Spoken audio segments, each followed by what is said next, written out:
Buti pinayagan ka ng mama mo na makipagkita sa akin. Wala na akong mama. Nagsimula online ang love story ng 15 taong gulang na si Joanna at ni Chenny, 20 taong gulang. Single parent din yung mama ko. Siya na lang yung nagpalaki sa amin ni Kuya Jello. Nakwento nga kita eh. Bakit naman? Syempre, meron akong kaibigan na mabait, tsaka maganda. Bolero. Taong 2021, nagdesisyong mag-live-in ang dalawa. Mula Lunes hanggang Friday ng hapon ay doon po sila nakatira sa tiyahin ng victim natin. At pagkatapos noon, Friday ng gabi hanggang Sunday ng gabi, doon naman po sila sa bahay nung kanyang kinakasamang si... Oh, sa linggo ha, samahan mo ako kay na Auntie Agnes. Birthday kasi ni Uncle eh. Oo naman mo. Tsaka, paborito ko ni Auntie Agnes eh. Paborito agad ah. Oo naman. Tsaka, alam ko pag andun ako, maraming handa.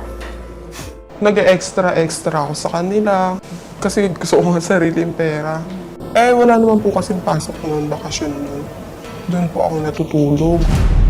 Pero ang kapatid ni Chenny na si Jello, tutol daw sa pag-asama ng dalawa.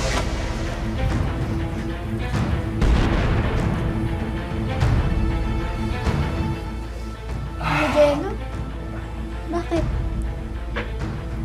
Hindi ko talaga gets. Ano bang gusto mo talaga sa utol ko? Ang problema doon.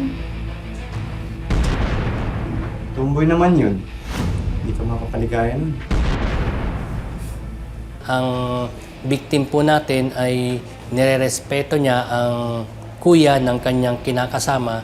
Ito ay nagkukwento na kung bakit niya pinatulan ang nakababata niyang kapatid na kung saan parehas silang babae. Gusto mo, tayo na lang eh. Ayon sa biktima, November 2021, nang unang magpakita ng motibo ang binata sa kanya. Secret lang natin kay Uto. G. Umiyak ka nga sa akin. Nuwari ka pa. Kapag nakaramdam ka ng init, siguradong bibigay ka rin sa akin.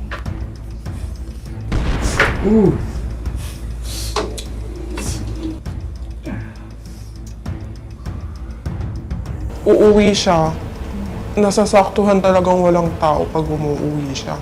O kaya minsan yung mama niya nga pauwi na. Tapos yun, tatanong-tanongin niya ako na, asan mo sila mama? Sino kasama? Nasaan sila? Ako naman, hindi ko alam. Kaya hindi ko siya sinasagot. Buong akala ng dalagita, hindi na ulit ito mangyayari. Hanggang sa 1 buwan ang nakalipas, nangyari ang kinatatakutan ng dalagita. Maingay.